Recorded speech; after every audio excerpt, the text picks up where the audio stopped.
Que assim seja. Bom, gente, vamos lá. Bom dia para todos. Bom dia aos nossos amigos web amigos, companheiros da Rede Amiga Espírita, aos nossos companheiros da FIAC, que possamos todos nos sentirmos acolhidos nesse ambiente fraterno, amigo, e que possamos recolher aqueles elementos que nós precisamos para continuarmos empreendendo a nossa marcha evolutiva. Hoje, nosso coração continua em festa, pois estamos partindo para o estudo de número 96. E nós temos o tema hoje, dignidade espiritual. Vamos fazer a leitura do capítulo 5 do livro Apocalipse, desde o primeiro versículo. Texto que é intitulado O Livro Selado com 7 selos. Somente o Cordeiro é digno de abri-lo. Primeiro versículo.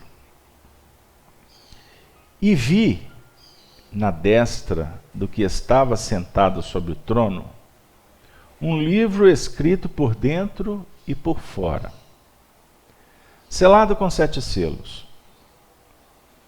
E vi um anjo forte, bradando com grande voz: Quem é digno de abrir o livro e de desatar os seus selos? E ninguém no céu, nem na terra, nem debaixo da terra podia abrir o livro, nem olhar para ele. E eu chorava muito, porque ninguém fora achado digno de abrir o livro, nem de o ler, nem de olhar para ele. E disse-me um dos anciãos: Não chores. Eis aqui o leão da tribo de Judá, a raiz de Davi, que venceu para abrir o livro e desatar os seus 7 selos. Versículo 6. E olhei, e eis que estava no meio do trono um dos 4 animais viventes, entre os anciãos um cordeiro, como havendo sido morto, e tinha 7 pontas e 7 olhos, que são os 7 Espíritos de Deus, enviados a toda a terra. Vamos ficar por aqui, para a gente apenas fazer uma conexão com o estudo passado. Então nós trabalhamos por 2 semanas o versículo 6, no que remonta à parte do cordeiro, né? O cordeiro, o leão da tribo de Judá, aspectos que envolvem o Cristo interno, a nossa capacidade em desenvolvimento de projetar a nossa evolução consciente. Então, abordamos aspectos que envolveram a vida de Jesus, o sacrifício de Jesus, como um ponto marcante para fixar caracteres exemplificadores na história da humanidade. Porque Jesus é o referencial da nossa evolução, é o guia e modelo, como a doutrina espírita esclarece para nós. Toda a nossa vitória, ela passa pela história de Jesus, pelo legado que ele nos deixou, certo? Em termos de vivência. E trabalhamos bastante o aspecto do sacrifício. O sacrifício no sentido da entrega consciente a uma nova proposta de vida, desarticulando aquilo que nos prende à retaguarda. Então é necessário o espírito de sacrifício. Com Jesus nós queremos mudar. Ótimo. Ele mostra para nós um caminho para uma vida melhor. Conquistas que são definitivas. O plano espiritual, o intercâmbio com as faixas superiores.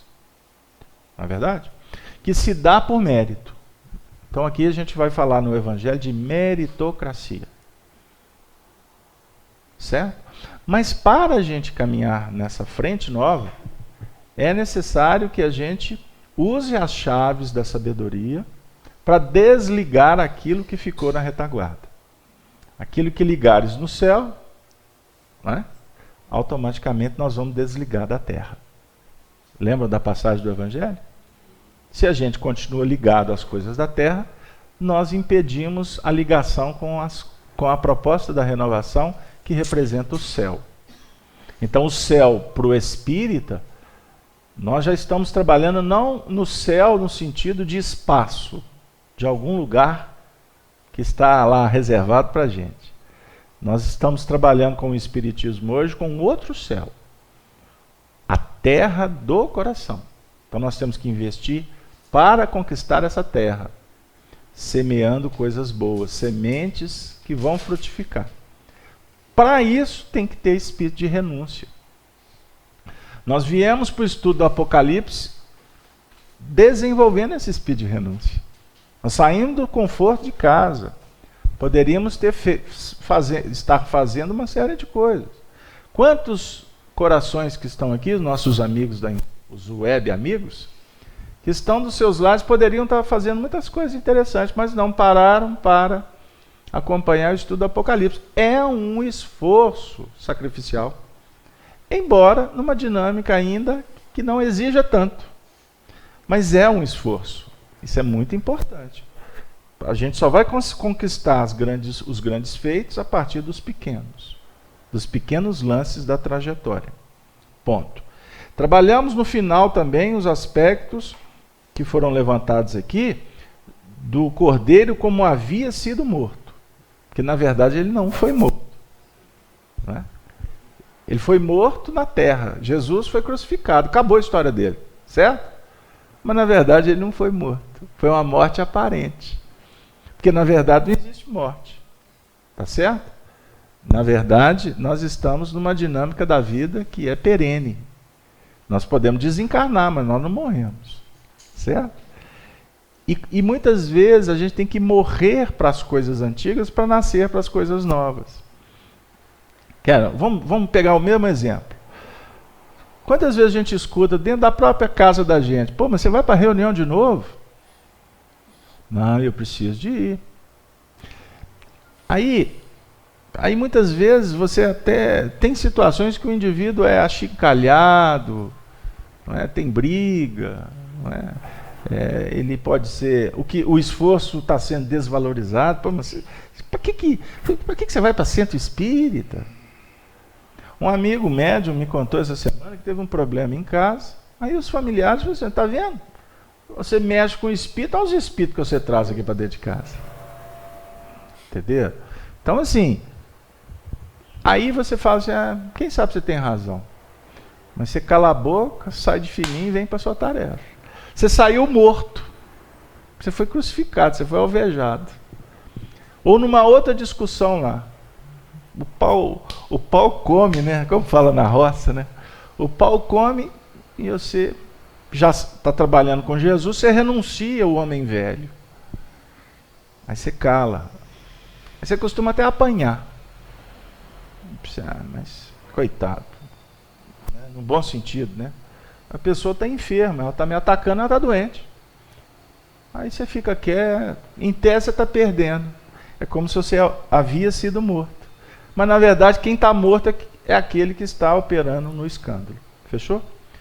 Então, as 7 pontas, os 7 olhos, definem exatamente uma reflexão de sabedoria. O 7 como número perfeito da evolução, que é uma espiral. Na equação lá de Daniel nós vamos trabalhar com 3,5, que é a metade do 7. É subida e descida. Você tem que subir, depois você desce operando. Certo? Porque você operando é que você fixa.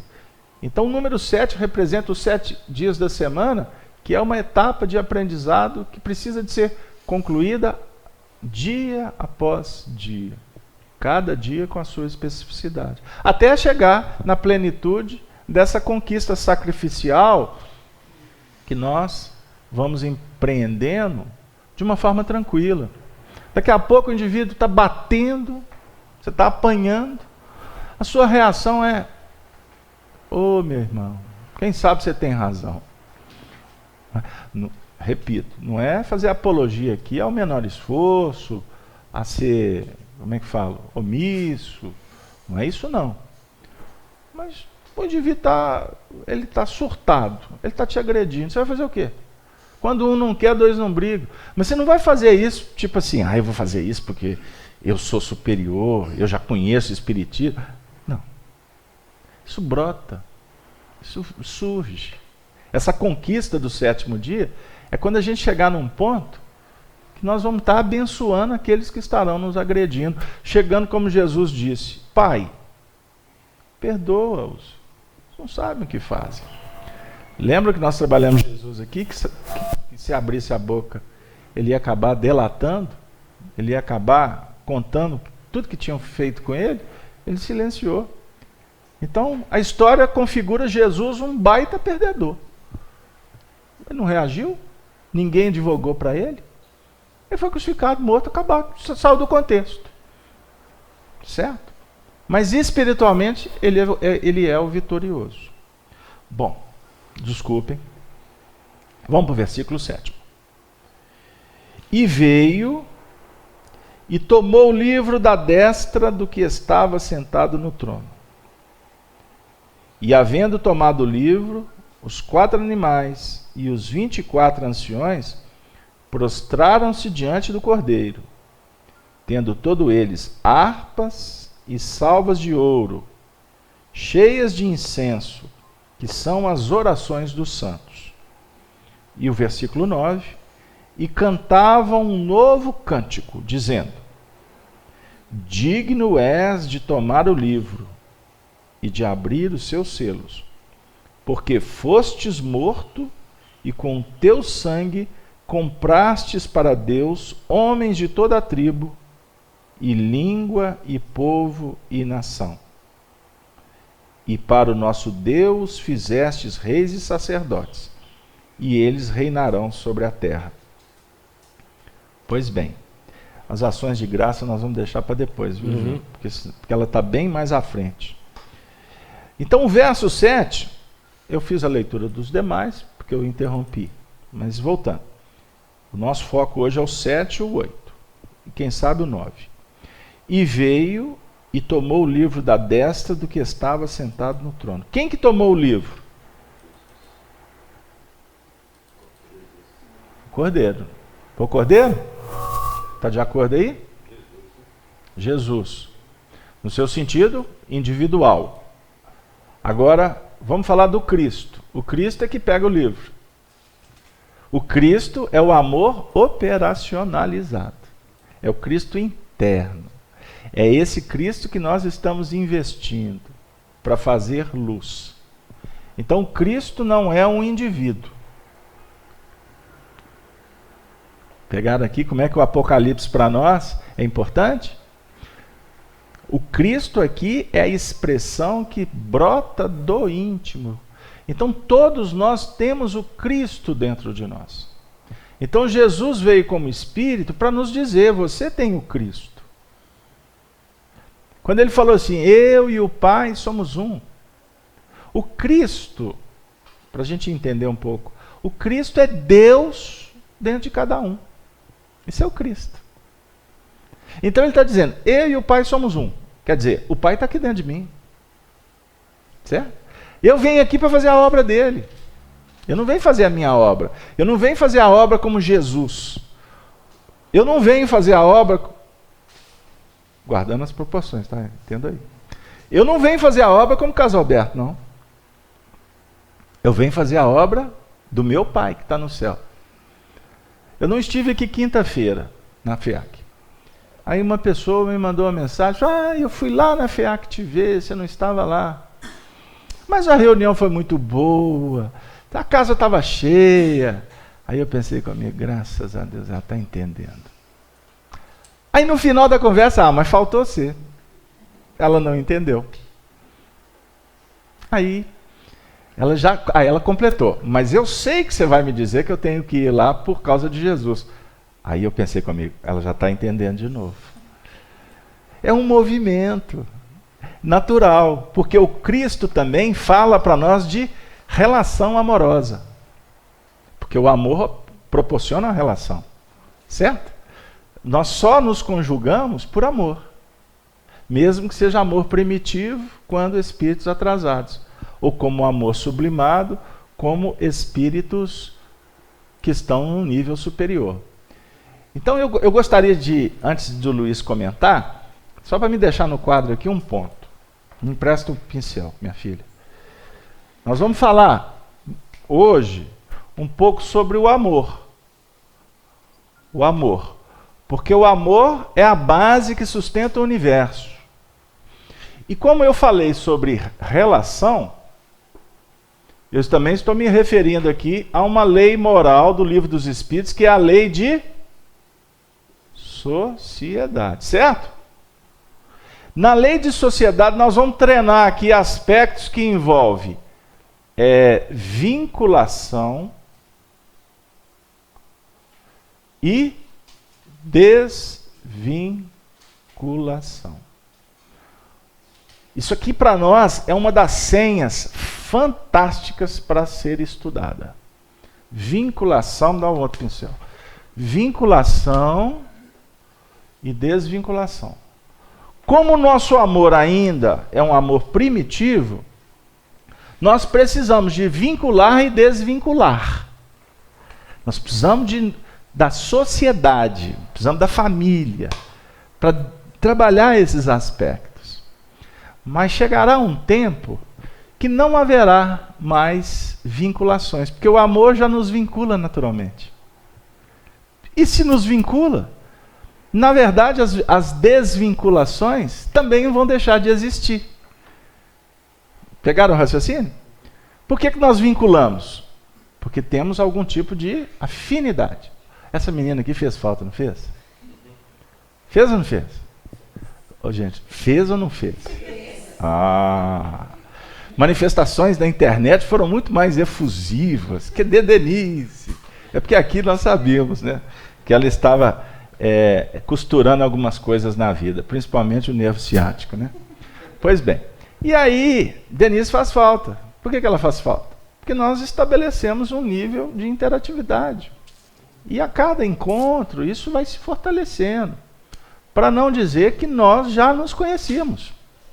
Porque se a gente está reunido aqui, não é por acaso. Nós somos espíritos que nos conhecemos de alguma sorte. E aí, o que acontece? Só que amanhã nós teremos que nos desvincular.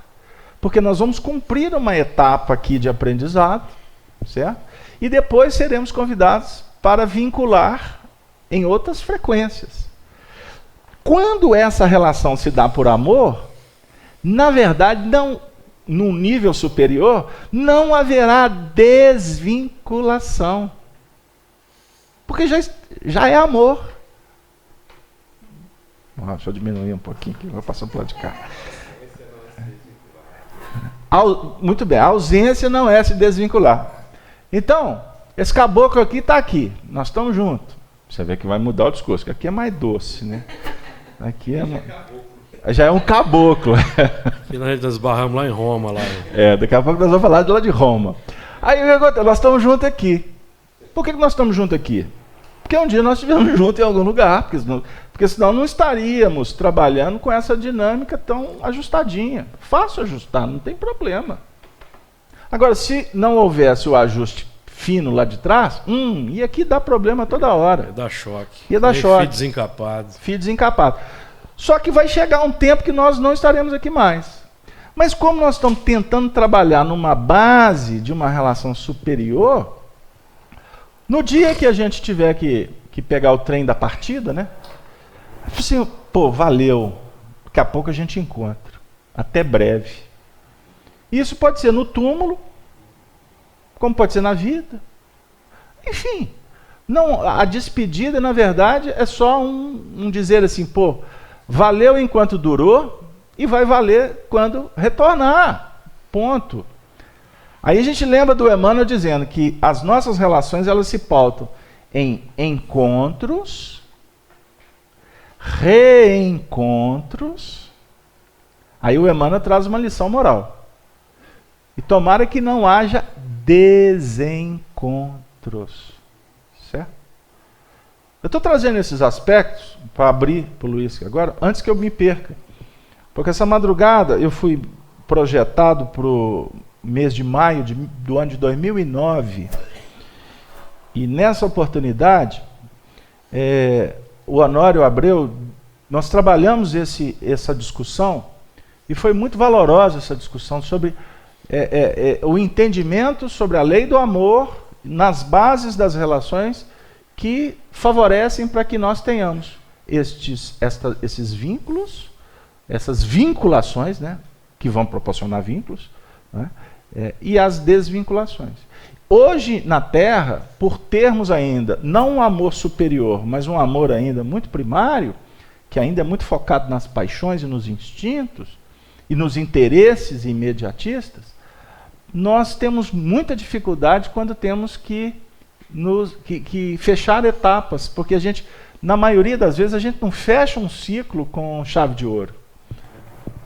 A gente tem oportunidade, mas quando vai interromper, seja por vontade própria ou por circunstância da vida, esta interrupção se dá de uma forma ou desagradável, ou com o sentimento que faltou alguma coisa, o dever não foi cumprido.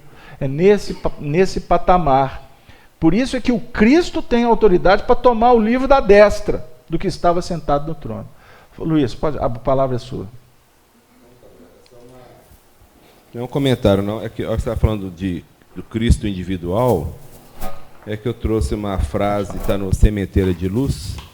Acho que tem um pouco a ver com o que estava sendo falado, que ele fala assim, o Emmanuel fala, o culto do amor a alguém, sob a inspiração do Cristo, é o culto do amor ao Cristo, simbolizado em alguém.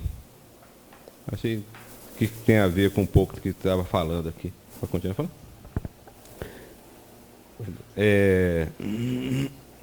Aqui não há dúvida que no capítulo 7, no versículo 7, e veio e tomou o livro da destra, do que estava sentado no trono, a gente tem certeza que é Jesus, né?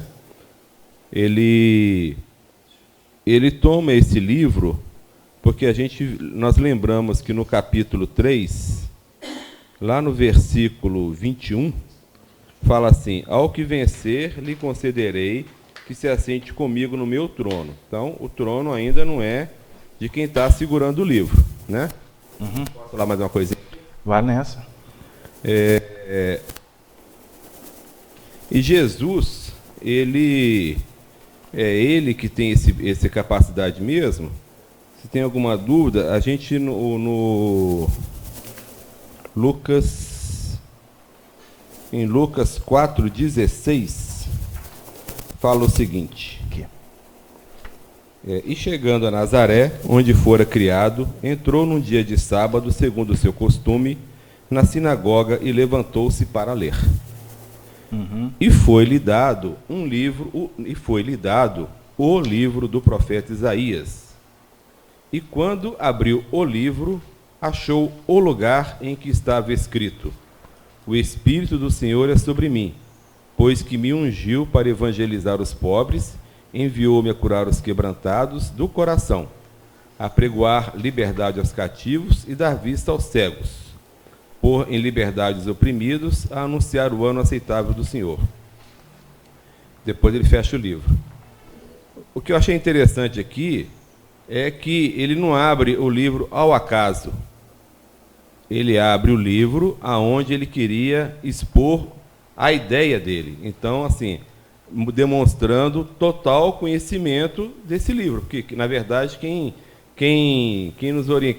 escreveu na verdade esse livro foi Jesus através dos profetas, através de nós. O Antigo Testamento foi sendo escrito e depois ele vem, mostra através do seu exemplo, ele mostra as coisas para os evangelistas, que depois também escreverão cada um o seu livro, mas todos inspirados sobre Jesus.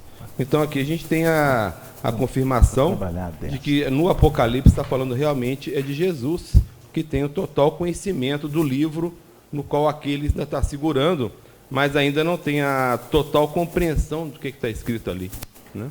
Um aspecto aspecto que você fala sobre o abrir o acaso, e dentro do que você colocou, Jesus não abre o livro ao acaso. Ele abre na página certa.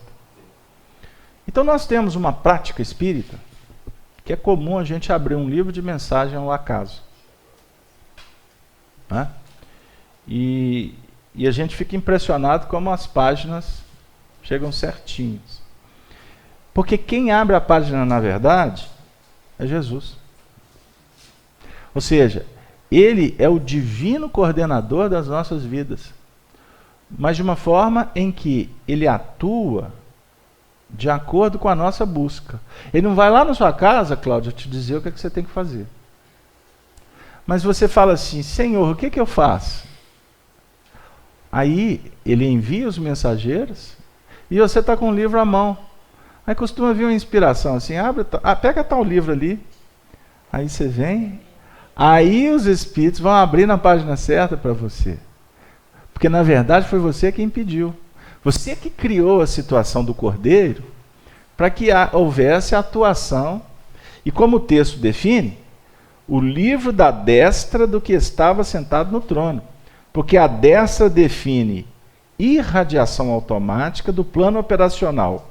Ou seja, a destra, na verdade, as mãos, fala menos de filosofia e muito mais de prática. São valores incorporados. O Júlio está querendo falar. Só um minutinho, Júlio. Só pegando o que você falou, no Isaías 41:13, fala justamente o que você está falando. Porque eu, o Senhor teu Deus, te tomo pela tua mão direita e te digo, não temas que eu te ajudo. Aí você vai me apertar de novo, e aí antes de passar para o Júlio, nós temos que trazer o Salmo. O Senhor é meu pastor e nada me faltará. Ele não é o guia? É Ele que vai nos levar por verdes campos. Não é isso? Uhum. Pode falar. A destra representa o plano dos sentimentos. Então nós reencarnamos, por exemplo, basicamente para mudar os sentimentos. Nós não reencarnamos para mudar plano filosófico. Evidentemente que a mudança filosófica vai reencaminhar o plano dos sentimentos. E para que eu reencaminhe o plano dos meus sentimentos, eu preciso entrar na linha do sacrifício, que é a tônica aqui da vivência do Cordeiro, que é renunciar a si mesmo. Então, e veio e tomou o livro da destra do que estava sentado. Então é a vinda interna do Cordeiro, de dentro para fora, que é a humildade em crescimento no plano do coração, no plano interno, que define a capacidade de obediência, resignação. E a humildade é definida por Emmanuel no livro Pensamento e Vida como atributo de Deus no reino do eu. Capítulo 24 de Pensamento e Vida, humildade. E que essa humildade, o surgimento da humildade, ela é dificultada pelo que Emmanuel define de enquistamentos do sentimento, que ele pontua 4, que são o orgulho, o egoísmo, a vaidade e a cobiça. Que todos decorrem uns dos outros, né? Lei de conservação em estado de abuso, que é o egoísmo. Aí nós vamos agregando egoísmo, vamos agregando orgulho, vaidade e cobiça, isso vai crescendo. Então é necessária a humildade. Por isso que em Missionários da Luz, por exemplo, o mentor nos indica que nós devemos afeiçoar ao Senhor da vida, né? Jesus, que é o governador da terra, afeiçoar. Então nós temos que nos afeiçoar à proposta que nos é dirigida. Nós temos que empregar o nosso campo dos sentimentos, deslocá-lo da materialidade ou do apego às coisas materiais, que é o amor às coisas materiais, cujo nome é egoísmo, e que dificulta a ascensão do espírito, que é o tema estudado por Allan Kardec na questão 895 do Livro dos Espíritos, quanto mais se apega aos bens deste mundo, menos compreende o homem a sua destinação espiritual. E, obviamente, se nós somos apegados aos valores do mundo, nós não vamos conseguir tomar esse livro da destra de Jesus, porque Jesus, o livro da destra de Jesus, que é o plano operacional automático, ele ainda é incompreensível para nós, tanto que nós o crucificamos. E nós continuamos a crucificá-lo hoje, simbolizado nas pessoas que conosco convivem. Quando nossos sentimentos são complexos em relação às pessoas, quando nós não conseguimos desenvolver ou irradiar a compaixão, a misericórdia, a tolerância, a paciência, que em Jesus eram automáticas. Tanto eram automáticas que no episódio da mulher hemorroíça, em que Jesus estava acossado pela multidão, estava espremido pela multidão, e de costas ele percebeu que foi tocado por uma mulher. Por quê? Porque de mim saiu uma virtude.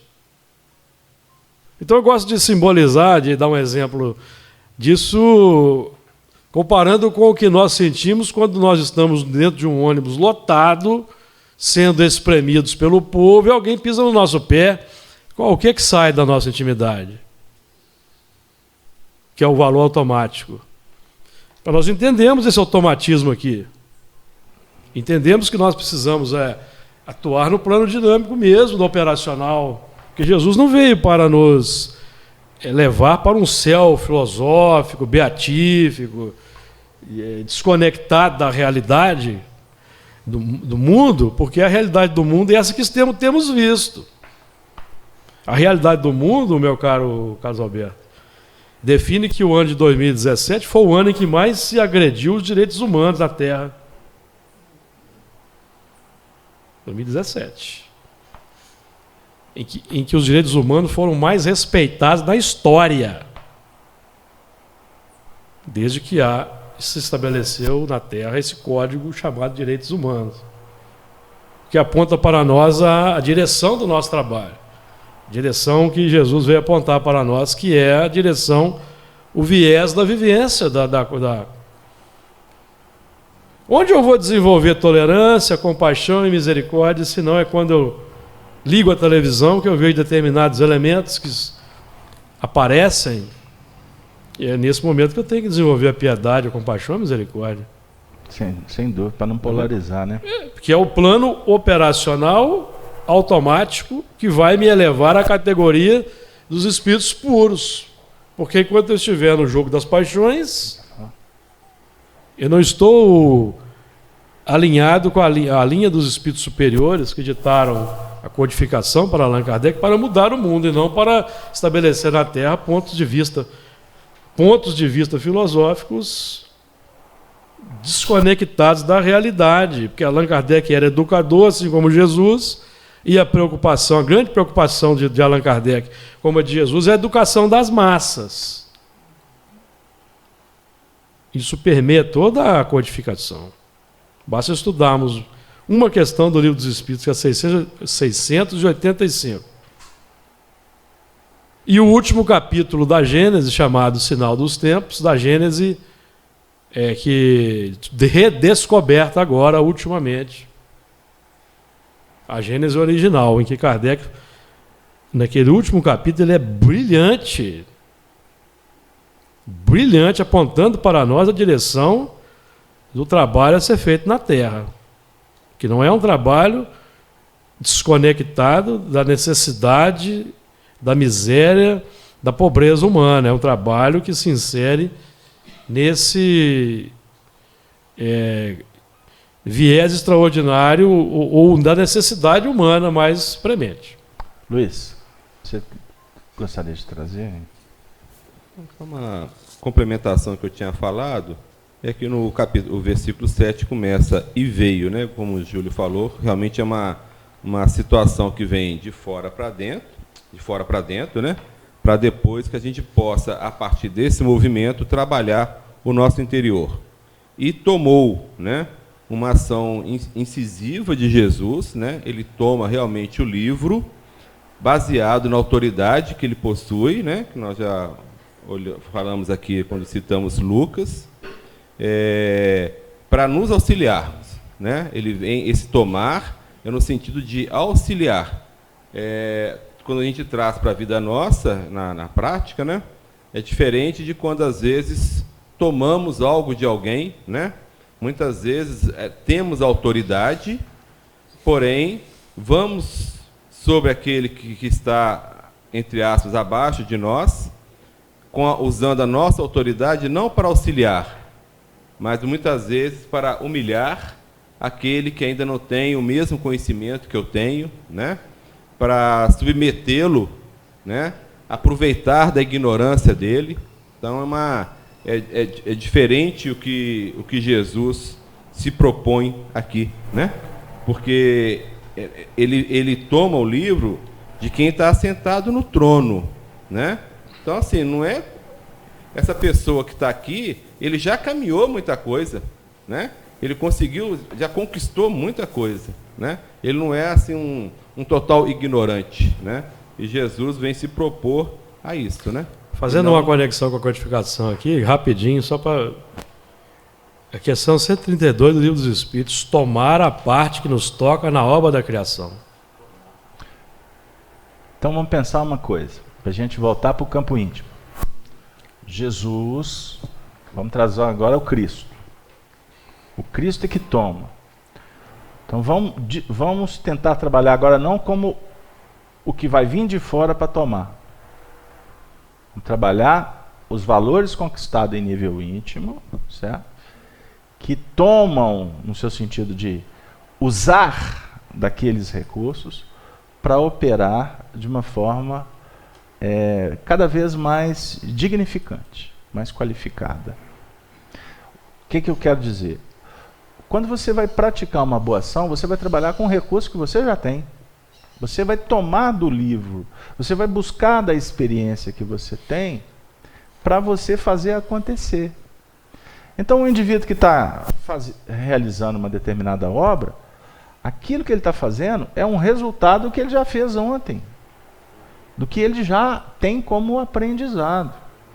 Então, a destra, a mão, ela representa aqui os sentimentos, as virtudes que já foram conquistadas. Aí define Emmanuel, de uma forma belíssima, no livro Vinha de Luz, na lição 29, ele diz assim, que o sentimento é o santuário da criatura. Olha que frase belíssima. Sentimento é o santuário da criatura.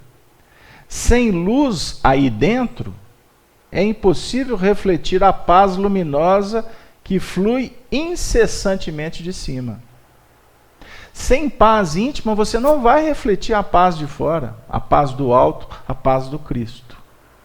Então, quando nós nos harmonizamos, nós estaremos em condição de sermos instrumentos para que as hostes superiores operem. E para concluir essa questão da destra, para a gente passar para o próximo versículo. O Emmanuel continua dizendo, ofereçamos ao Senhor um coração firme, terno, para que as divinas mãos nele gravem os augustos desígnios. Atendida semelhante disposição em nossa vida íntima, encontraremos em todos os caminhos o abençoado lugar de cooperadores da divina vontade. Belíssimo, extraordinário. Só lembrando a primeira frase aí, né, Beto? Urge reconhecer que no sentimento reside o controle da vida. O sentimento é que controla a vida. Nós precisamos de entender. Urge. Observe. Está na hora. É agora. Não deixa para depois, não. Nós não nos movimentamos pelo que está aqui, não. É pelo que está aqui. Certo? Por isso é que muitas vezes você sai de uma reunião aqui, consciente que você tem que trabalhar com uma determinada relação. Você tem que perdoar, você tem que trabalhar a beneficência, seja o que for. Aí beleza, você sai daqui arvorado para operar com Jesus. Na hora que você chega lá no ambiente, encontra com aquela pessoa, aí você fala assim, será? Não dou conta. Que é isso mesmo? Não dou conta. Aí polariza de novo na retaguarda.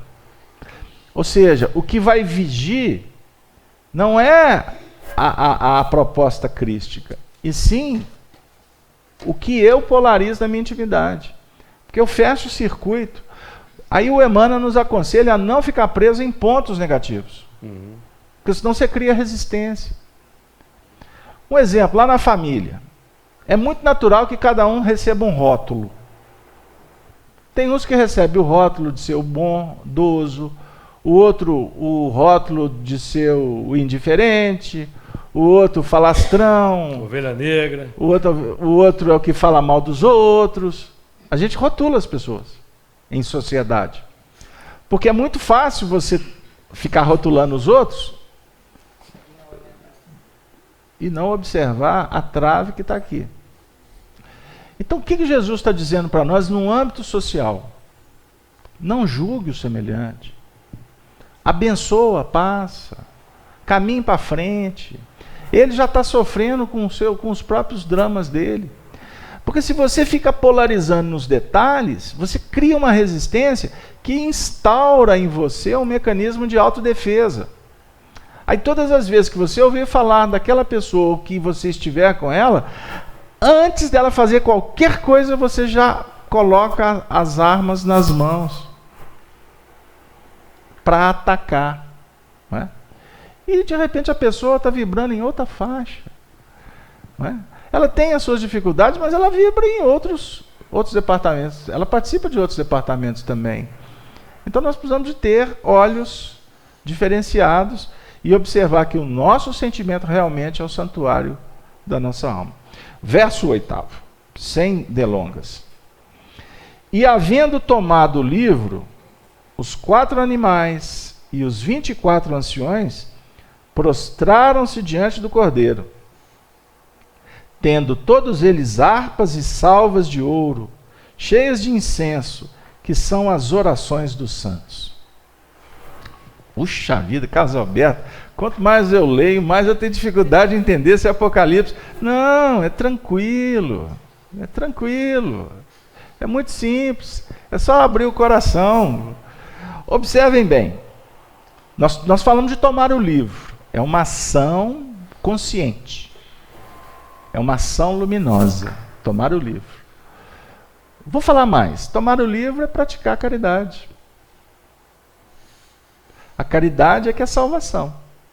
A caridade é que vai te trazer paz. Então, quando você está em paz, você está mais afeito à inspiração do alto. Quando você está confuso, quando você está com distúrbios, por mais que os espíritos superiores querem te ajudar, é difícil. Você não está afeito, você não está com a janela aberta para ouvi-los. Você só está pensando em você mesmo. E quando a gente está pensando só em nós mesmos, nós estaremos trabalhando usando a nossa energia. Lembra, a gente bate muito na questão aqui das forças da alma. Nós temos as polaridades. Lembra que a gente falou? Ativo, passivo, por exemplo. Mas a nossa mente, quando ela está num plano de irradiação, ela opera em bases que lançam para fora, vamos colocar assim, e ao mesmo tempo com repercussão que traz para dentro. As chamadas forças centrípedas e centrífugas. Centrípedas. Vamos lembrar da máquina. Eu gosto do exemplo da máquina de lavar roupa, né? Enquanto ela está batendo lá a roupa, ela está trabalhando com as forças centrípedas, certo? É isso mesmo? Não. É, centrípedas. Ela está jogando para dentro. Ela está rodando e trazendo para o núcleo, porque está batendo a roupa. Aí depois que enxágua aquela coisa toda, que ela vai secar a roupa, ela vai trabalhar com as forças centrífugas. Ela faz um movimento diferenciado, não é? Horário e anti-horário. Quando é centrífuga, ela estará jogando para fora. Então a nossa mente Nossa mente expressa os pensamentos que têm sustentação nos sentimentos, eles são lançados para fora, certo? E eles lançados para fora, naturalmente a vida te devolve por reflexão, o que você semeia. Então nós estamos o tempo todo lidando com o mundo de fora e com o mundo de dentro. Que na verdade tudo está dentro, não tem nada lá fora. É só para dar uma ideia didática. Eu falo, você escuta. Você escuta, você decodifica e você reage. Então no momento que eu estou arquitetando um pensamento, que eu estou lançando palavras, ao mesmo tempo você está refletindo essas palavras. Então, por exemplo, é muito comum a gente que lida com o público, numa relação, num diálogo, você trabalha muito em função da reação do ouvinte, do público que está ali, certo? Então você está conversando aqui, dependendo, você percebe que o discurso não está agradando, você não tem aquele movimento de adequação, de ajuste, em pleno voo, não é? Enfim, é mais ou menos como o nosso psiquismo opera. Isso para nós é de um valor muito importante para ser refletido, porque a autoridade ela vai sendo conquistada a partir desse mecanismo operacional. Você faz o bem, aí a senhora fala assim, ô minha filha, muito obrigado. Aí o seu sentimento está respondendo. Oh, isso é bom mesmo. Vou fazer mais. Aí você faz. Aí vem uma outra pessoa e fala assim, ô minha filha, muito obrigado. Aí na 10ª vez que você escutou, ô minha filha, aí vai vir aquela situação de falar assim, você é metida. Você é arrogante. Você faz porque você é vaidosa. Você não presta, eu te conheço. É os 10% que começa a contrapor. Aí, quando começa a haver a contraposição, você vai acionar na sua intimidade os 4 animais. Lembra os 4 animais? Quais são os 4 animais? Nós estudamos aqui. A águia, o leão, o homem e o touro.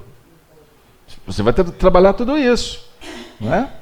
Ou seja, e quando a gente atinge mesmo assim um plano de envergadura, de autoridade, por mais autoridade que você conquiste, você estará sempre diante do Cordeiro. Vê se vocês vão pegar a ideia. O espírito mais evoluído desse planeta, quando ele atingir aquele ponto mais culminante, ele vai estar ainda diante do Cordeiro. Por mais que ele esteja brilhando, ele vai estar diante de uma luz muito maior. Essa é a ideia que vem em sequência, que todos os movimentos, quando em bases de conquistas, de felicitações, por isso que a gente vai ver o termo aqui, harpa, salvas, não é? Incensos, orações dos santos. Todas as nossas conquistas, elas sempre estarão diante de uma condição superior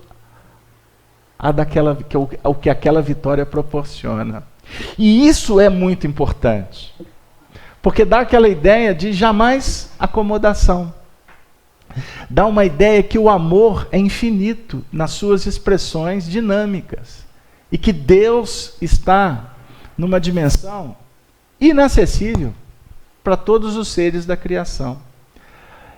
Ou seja, quanto mais conquistas, mais estimulado estaremos para permanecer nessa senda de vitória, porque ela traz paz, ela traz bem-estar. Então, vou voltar lá atrás para passar para vocês de novo. Lembra que eu falei? O amor é a base de todos os mecanismos evolutivos, que envolve as nossas vinculações e as nossas desvinculações, para a gente chegar num dia, num patamar, que não haverá mais necessidade nem de vincular, nem se desvincular, porque estaremos todos numa unidade só, que é a unidade do amor divino. Eu quero ouvir Cláudia agora. Passa para ela aqui para nós. Ela está doida para falar aqui e a gente está fugindo dela, coitada. Vai lá, Cláudia. Vamos trazer para a prática. Não, você está falando da vinculação, desvinculação. Tem um determinado grupo que são mães que perderam os filhos. Sim. Elas se uniram e compartilham os sofrimentos. Uhum. E é muito interessante que essa vinculação e desvinculação, né, ele, no momento, é colocado no grupo, a morte para Deus não existe. Então, quando você roga a Deus, você que lhe ampare, que lhe fortaleça, no sentir de Deus, a morte ali não existe. Foi uma desvinculação temporária, física, mas que afetivamente, no plano do amor, você continua vinculado àquele ser que você amou. Aquele amor é infinito. Mas para você ter essa compreensão da vinculação e desvinculação, nossa, tem que ter muito estudo, muito esclarecimento, muita determinação, ser do mundo sem ser do mundo, porque e através do estudo mesmo, do esclarecimento, para você buscar esse fortalecimento, a compreensão da dinâmica da vinculação e desvinculação. Senão a gente vai sofrer eternamente. O livro Ressurreição e Vida, na reunião que nós participamos lá em 2009, em maio, na Grupo Emmanuel, um determinado membro do grupo citou um caso que tem nesse livro. Eu estava recordando essa noite todos os detalhes daquela reunião e nos traz muitas saudades. E é uma história de um casal em que o marido ele já estava num movimento de uma busca consciente para as suas conquistas espirituais. Eu não vou citar nomes, porque eu não tenho essa informação. Ressurreição e Vida eu li há 25 anos atrás. Mas a moral da história é essa. Ele já estava num projeto de focar o trabalho da iluminação espiritual.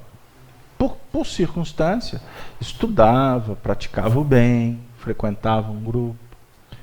E ele era casado com uma companheira que não estava ainda desperta para esse viés, para esse caminho. Porque a mente, ela se abre e os pensamentos vão dando a direção por onde devemos percorrer. E quando a mente ainda está, vamos dizer assim, situada ou determinada para um plano de operação em que os pensamentos dos pares não se alinham, você percorre caminhos, muitas vezes, complexos e distantes, vamos dizer assim. Você quer ir para o norte e o indivíduo quer ir para o sul. No caso desta esposa, do companheiro, ela ainda muito focada nas questões materiais, muito vinculada às questões da sociedade, das alegrias, das festas, enfim. Da vida muito pautada em cima das imagens ilusórias do poder, da vaidade, enfim. Ela gostava de viajar e passear pelo mundo.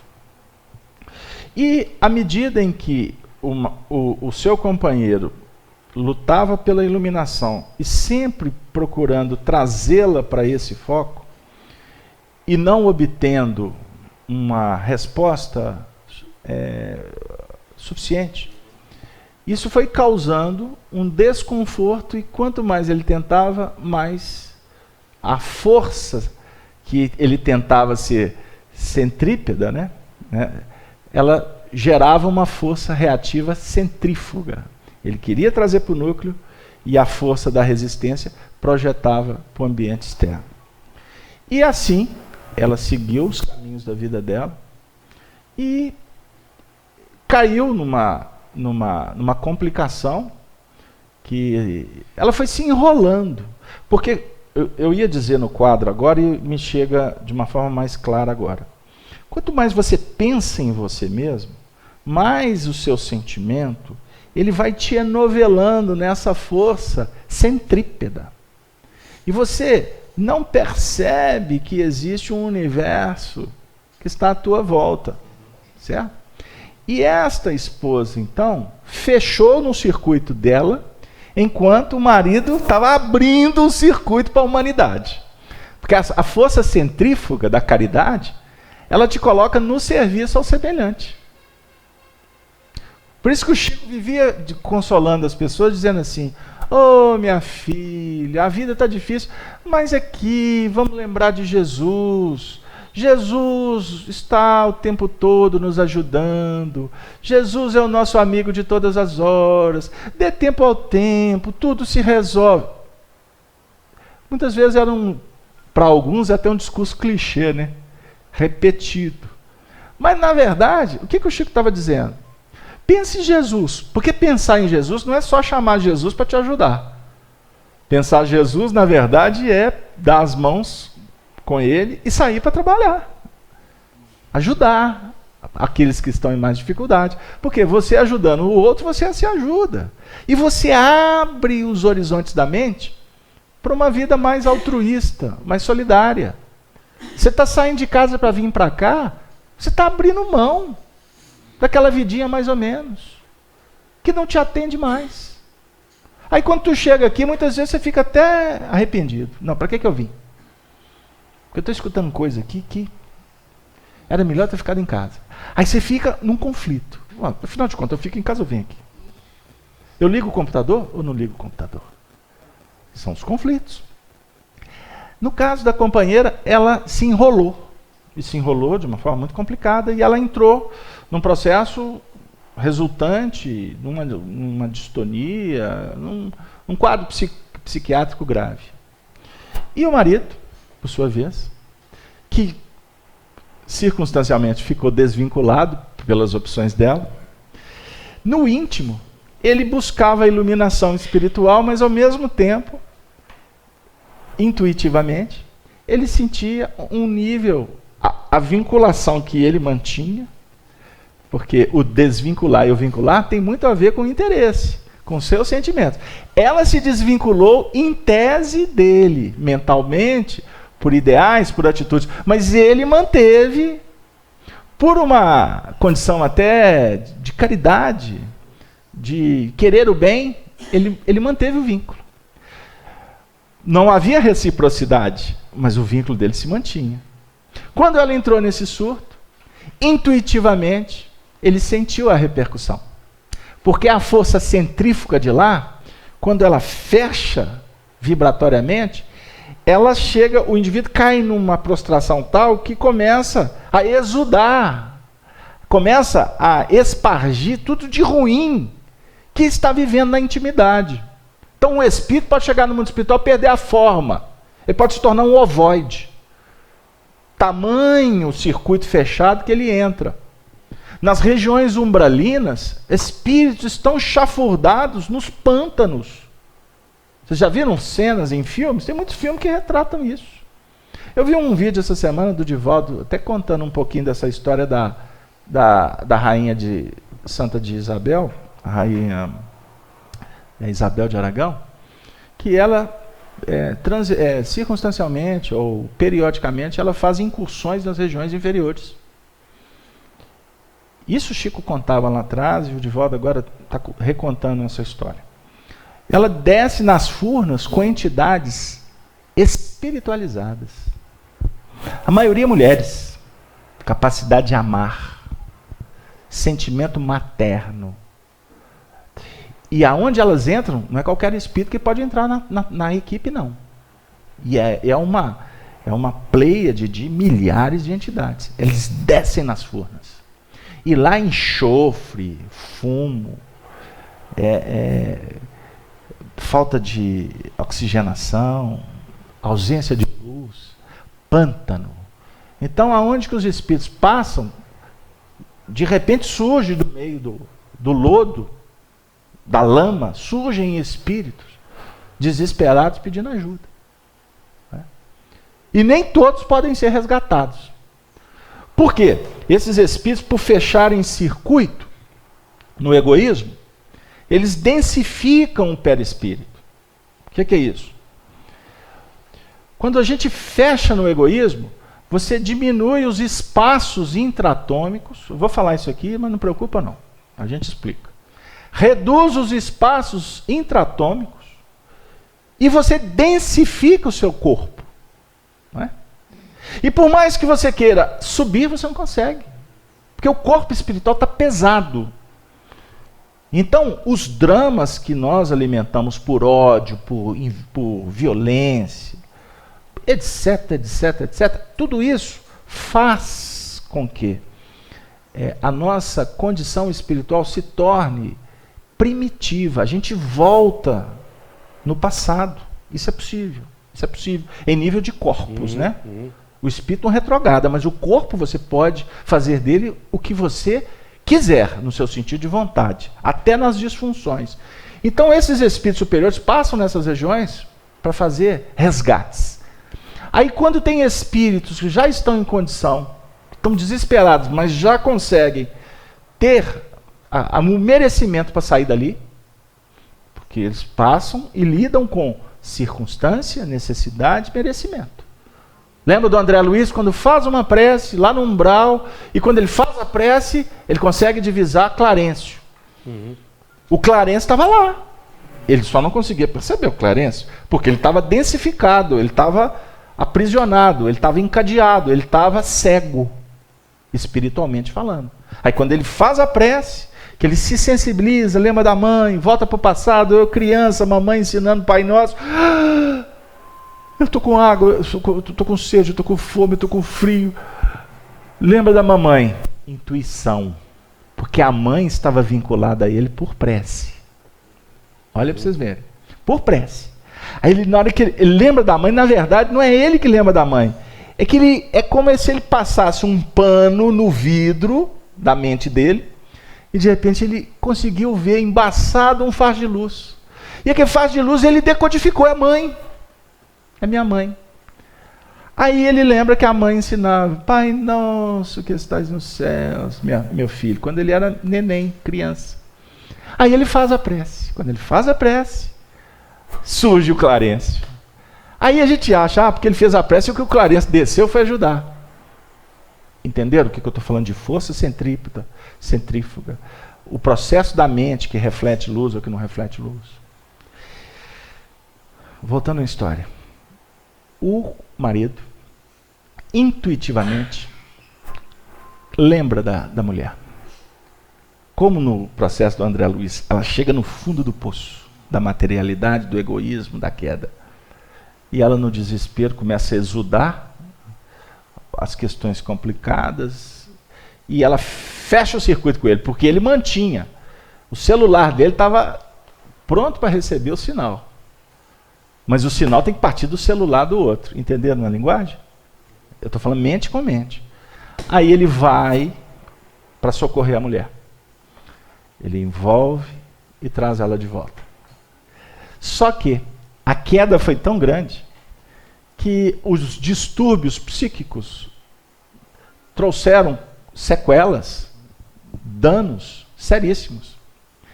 E ela não vai conseguir mais recuperar a lucidez mental para ter uma vida normal.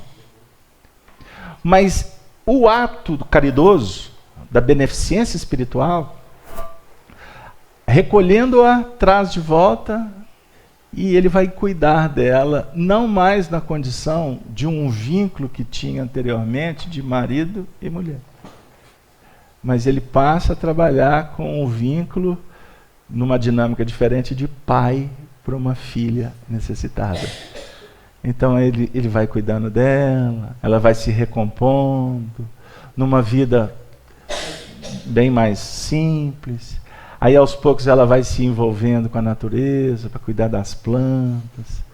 Ela vai encontrando um certo sossego, uma certa tranquilidade para ela poder ir até o fim da vida, não é? Com uma segurança suficiente para ela poder desencarnar, continuar o tratamento no mundo espiritual, passar por cirurgias no perispírito, Temos espíritas que defendem tese que o perispírito não tem órgão. Ué, mas como é que fica as cirurgias que são feitas no perispírito? Mas voltando, passando por cirurgias para depois ser reconduzida a um plano da reencarnação. E provavelmente, eu não me recordo do final da história, mas existe uma tendência a que esse espírito volte até na condição de filha de novo daquele que antes foi o marido, que começou a se movimentar para ser o pai, e depois ele vai ser um pai biológico.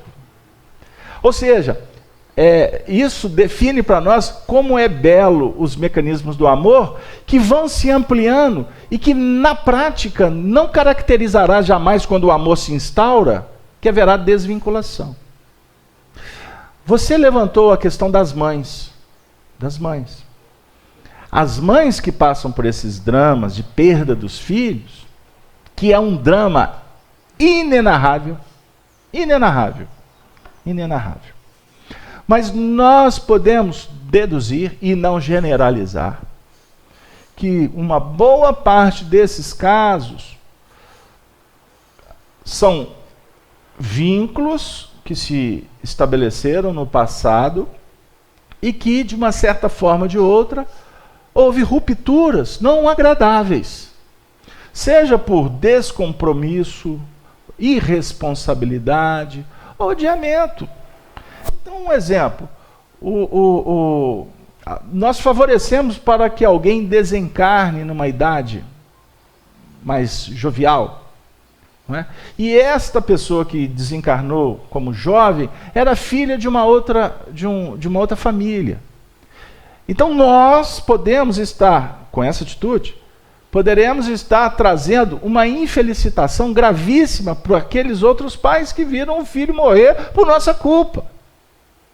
Então nós, no mundo espiritual, é ação, reação e reparação. Lá no mundo espiritual nós vamos receber castigo, que nós vamos ter que reencarnar e perder filho, não. Seremos nós que iremos dimensionar, que vamos constatar os efeitos das nossas escolhas e de alguma sorte vamos nos sentir envergonhados, vamos nos sentir devedores e querendo reparar isso de alguma forma, sabe? Reparar isso de alguma forma. Então pode ser que nós vamos receber aqueles que nós favorecemos para que desencarnassem como jovens, vamos recebê-los como filhos.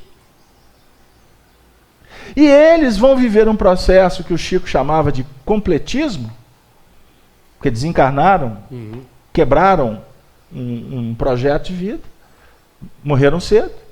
Então, aquele período que faltava, esse período vai ser o período de vida destes mesmos espíritos, porém agora sob a nossa guarda, porque fomos nós que tiramos o referencial deles, que tiramos a segurança, que tiramos as oportunidades. Então agora serão nossos filhos, que poderão ser conduzidos por nós até serem encaminhados na vida, porque não necessariamente, porque eu tirei a vida, eu vou ter que receber como filho e ele vai ter que morrer também. Não é isso, não é assim. O amor cobre a multidão de pecados na primeira epístola de Pedro, no capítulo 4. Então o amor cobre a multidão de pecados, nós podemos até falar que o amor, ele tira esses espaços intratômicos que fizeram com que um corpo ficasse densificado e auxiliasse para que a gente pudesse ampliar os corpos novamente para voltar a voar. Então, o amor é capaz de muita coisa. Agora, nós também podemos passar pelo drama da infelicitação de ter feito um jovem morrer, não é? Por deliberação, e agora nós temos que passar por uma situação similar. Não com aquele espírito que nós fomos protagonistas, mas com outros que se candidatam para nos ajudar como anjos, que reencarnam como filhos para desencarnar cedo, porque na verdade eles vão ajudar os pais. Não necessariamente o espírito está desencarnando porque é uma prova para ele. Como outros, vai desencarnar novo, porque é prova para ele. Porque ele também protagonizou alguma coisa. Enfim, se a gente for abrir isso aqui, a conta fica impagável. Mas, Cláudio, o que vale para a nossa reflexão, com todo respeito, carinho a todas essas mães, e nós nos curvamos a esse drama, porque foi uma das portas que o Chico abriu no trabalho dele. Foram milhares de mães, foram poucas não, foram milhares de mães que foram consoladas. E o Chico, por ter sido mãe,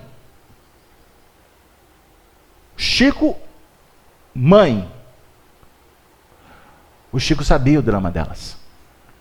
O Chico chorava com elas. O Chico se sensibilizava com elas. Porque ele sabia o que é perder filho. Porque quando Chico foi mãe, ele viveu esse drama. E ele viveu esse drama lá atrás exatamente para favorecer que ele lá na frente pudesse ter a empatia de se colocar como na posição das mães que perdiam os filhos. Agora, nós também precisamos de pensar que a condição de mãe é uma grande oportunidade para que a gente possa aprender um pouco do que é o verdadeiro amor. Porque o amor do homem é muito mais egóico do que o da mulher. Simbolicamente falando. Porque tem muito homem que tem muito mais amor de mulher do que a mulher. Costuma a mulher ter o amor do homem e o homem o da mulher. Eu não estou generalizando. Estou colocando de uma forma didática para a gente entender. Então a mulher está tendo uma oportunidade extraordinária de entender o que é esse processo da renúncia. Por isso é que ela menstrua. Por isso é que ela faz renovação das suas hemácias, na corrente sanguínea. É purificação do perispírito. Já refletiu sobre isso?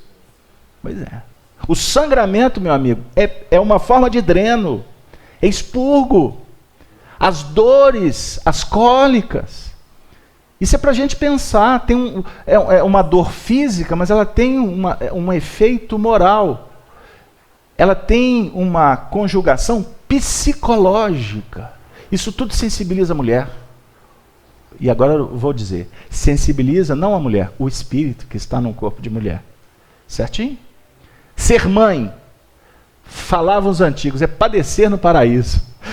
Aí o paraíso tem o Adão e a Eva, né? Tem. Você já imaginou uma mãe do Adão e Eva no paraíso? Meu filho come o fruto dessa árvore. No caso seria a sogra, né? Seria a sogra? Da Eva. Ah, é a sogra da Eva. Aí o Júlio já vai colocar a sogra aqui. A sogra da Eva e a sogra do Adão, né? Porque afinal de contas são duas famílias. Mas pegaram aí, gente. Só tudo junto e misturado. Tudo junto e misturado. Ufa, entrar nesse território não é simples. Gente, a ideia principal aqui que a gente gostaria de enaltecer é a questão das harpas, das salvas, do incenso e das orações dos santos. Porque tudo isso que a gente está tentando elencar aqui merece aplausos. Ou não? Eu não quero aplausos, não. Eu não estou querendo saber de sofrer, não, Casaberto. É um sistema harmoniosamente disposto por Deus para que nós estabeleçamos a harmonia interna. Eu quero ouvir Regina. Passa para a Regina. O que nesse momento, que nós estamos chegando na culminância da reunião, o que você gostaria de trazer como uma ideia que toca o coração nesse instante? Bem pertinho. Se a gente encarar a nossa vida como espírito eterno, talvez a gente consiga melhor lidar com essa situação, principalmente do sentimento, porque a gente vai entender que essa vida não é o fim, ela não se acaba. Se a gente não se prender ao momento atual, não sei se eu estou falando certo, mas eu penso assim, que vai me abrir dimensões, vai me abrir possibilidades, e eu não vou ficar presa no aqui e no agora. E não ficar preso no aqui e agora, gente, é extremamente consolador para nós. Tem tempo que é aplauso, é soltar foguete. Não tem foguete aqui não, é por minha conta. É incenso, né? Foguete é nuances clareadoras. Oh, no céu da vamos ouvir o filósofo. Como é que é? O foguete é o quê? Isso é do Honório, não é meu não. As nuances clareadoras no céu da consciência. Nuances. Clareadoras. Para ver uma expansão. Você falou, né? Assinado embaixo. Honório Onofre de Abreu, com qual participação de Júlio César Moreira? Você falou na densificação e na expansão, então havia uma expansão no meio dos céus, né? Disse Deus, haja uma expansão no meio dos céus, então esse disse Deus começa a voz da consciência desperta, direcionando os sentimentos. Porque todo esse conjunto que você está dizendo aí, de perdas, de desvinculação, é para nós redirecionarmos o nosso campo dos sentimentos, porque tudo que nós vemos na Terra acontecendo aí é sentimento distorcido. Por que existe grande sofrimento pelas perdas? Porque nós não queremos abrir mão da nossa condição material, expandir a nossa consciência para a vida espiritual, para a noção de imortalidade. Porque se a noção de imortalidade, de eternidade entra na nossa mente, a razão, você disse, falou muito bem da força centrífuga, a razão acolhe e o sentimento expande, a razão acolhe e o sentimento expande. Então nós estamos vivendo a culminância de um ciclo em que nós alcançamos o suprassumo da expansão apaixonada, egoística, materialista no mundo. Então agora é preciso que haja a expansão do amor, da bondade. Isso é para a gente pensar no que está sendo feito, né?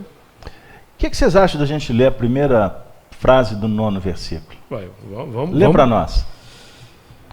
E cantavam um novo cântico, dizendo: digno és de tomar o livro e de abrir os seus selos. Pode continuar. Porque fosse morto e com seu sangue compraste para Deus homens de toda a tribo e língua e povo e nação. Que é o cenário mundial hoje, né? Tribo, língua, povo, nação. Todo o complexo cenário social do mundo hoje. E o digno aí? Digno és de tomar o livro. Dignidade. Nós temos a dignidade de nós tomarmos o livro que Jesus, com muito sacrifício e renúncia, nos legou, para que ele seja movimento de...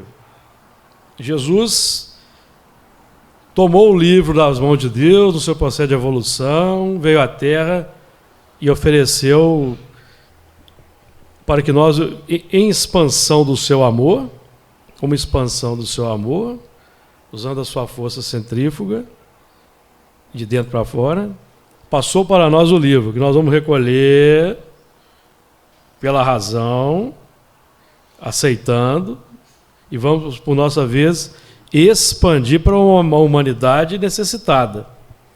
Então, o movimento de fluxo e refluxo. Fluxo e refluxo.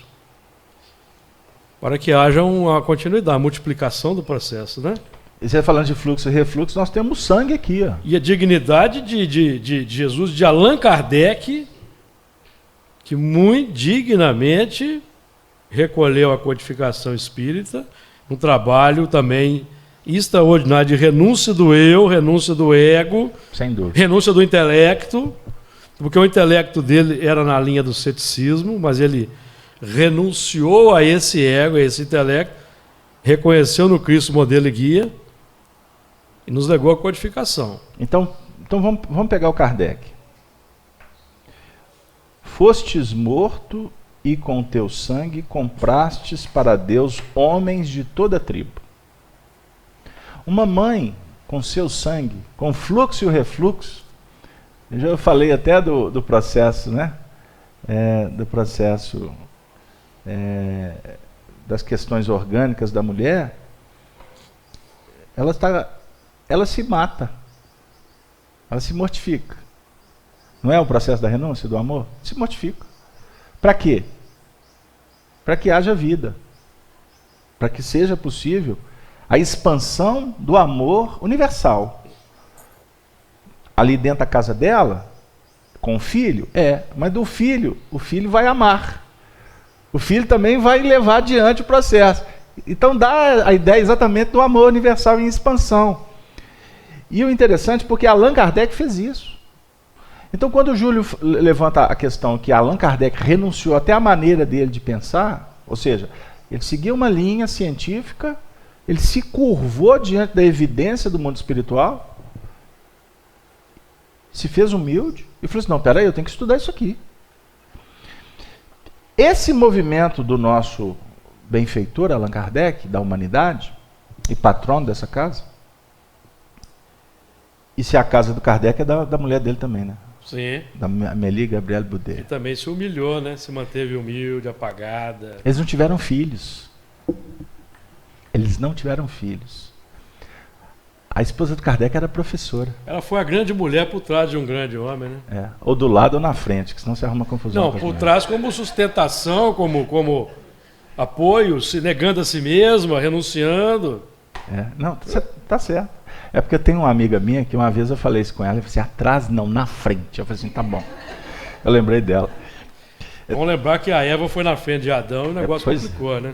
Teve esse outro lado também. Então vamos melhor ficar atrás, gente. É. Mas vamos voltar. A Amélie Gabrielle Boudet ministrava aula de música. Ela era professora. Olha a harpa aí, ó. Escreveu As harmonias. Escreveu para as crianças, cuidava das crianças. Kardec, professor, cuidando do filho dos outros. Os filhos do Calvário, os filhos de outros pais. Isso é um amor, gente, extraordinário. Não é o amor egóico, é o amor que transcende. Entenderam? Como que a gente pode refletir nessa situação? E tudo isso... e eu ia dizer o seguinte, e quando você renuncia ao seu ponto de vista, você está dando um atestado de grandeza. Atestado de grandeza. Sabe o que o Emmanuel define que um dos maiores problemas da humanidade é a cristalização dos homens. Quando o homem se cristaliza no seu ponto de vista. Então você vê como nós temos uma tendência a polarizar. Eu falo muito para o Júlio, a gente tem que tomar muito cuidado com os nossos estudos, porque o estudo do Apocalipse ele é um estudo universalista. Nós estudamos o Apocalipse com uma visão espiritualista, à luz do espiritismo. Mas aqui não é um curso de espiritismo. Ou vocês entendem que é? Nós temos público aqui de pessoas católicas, de pessoas protestantes, luteranas, não é? Adventistas, budistas. Pessoas que não têm religião, mas que são imortalistas. E costuma ter aqueles que são céticos que vão assistir. Nós não estamos fazendo acepção de pessoas. E nem temos a pretensão de atender todo mundo, pelo amor de Deus. Nós estamos aqui para nos atender. Eu venho à Casa Espírita porque quem precisa sou eu. Mas é importante a gente verificar o seguinte, que todas as vezes que a gente polariza, a gente deixa de ver os sinais da vida. Se descobre uma coisa, nós temos que nos curvar para ver o que é que está se descobrindo. O princípio básico do Espiritismo foi esse. Allan Kardec não tinha ideia nenhuma de escrever, de implantar religião nenhuma. Porque se fosse assim, não existia o Espiritismo. Allan Kardec foi convencido pelo um processo científico. Tinha manifestações espíritas. Os amigos dele, que eram cientistas, começaram a assistir e falaram para ele, o senhor tem que ir lá, porque o senhor é o mais capacitado entre nós. Aí o que ele dizia? Vai perder tempo com isso não, isso para mim é tudo balela. Até que isso foi se repetindo, e uma das pessoas que era um amigo muito sério, que era o senhor Fortier, falou assim, não, olha, professor Rivaz, o senhor tem que ir mesmo, porque as mesas falam. Aí ele falou assim, que mesa fala, meu filho? Se a mesa fala, ela tem que ter nervo, ela tem que ter boca, ela tem que ter cérebro. As mesas estão se comunicando, é melhor só ir lá.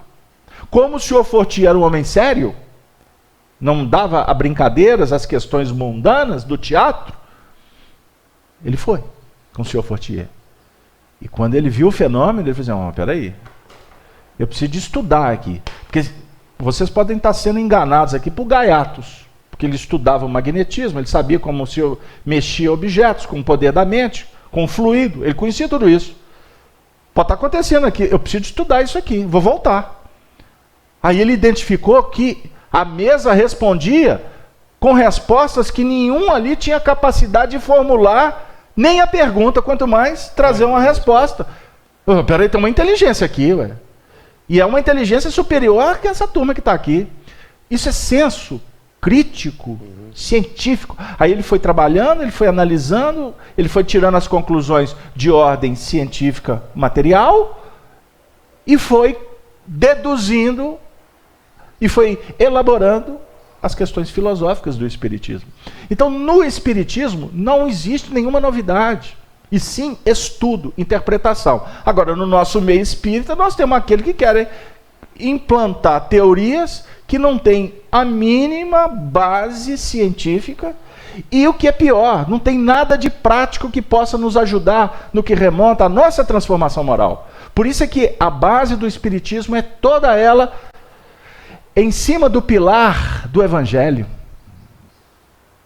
do que Jesus nos apresenta como caminho de transformação moral e espiritual. Essa é a doutrina espírita, que nós estamos longe de compreender. Por isso é que no meio espírita tem contradição, comportamentos estranhos, que não têm sustentação na doutrina. As pessoas estão fazendo por maldade? Não. Elas estão dando um atestado que não conhece o Espiritismo. Porque o Espiritismo é lindo, ele é puro. O Espiritismo estuda as leis da natureza. As leis são inderrogáveis. Vamos, nós é que tropeçamos nessas leis. Queridos amigos, tribo, língua, povo e nação. Que beleza que é o Apocalipse. É a revelação das nossas necessidades pessoais. A multiplicidade dos caracteres aí revelados, né? Sem dúvida. Cada um com a sua linguagem. Dentro do lar, os filhos têm uma linguagem, a mãe tem outra, o pai.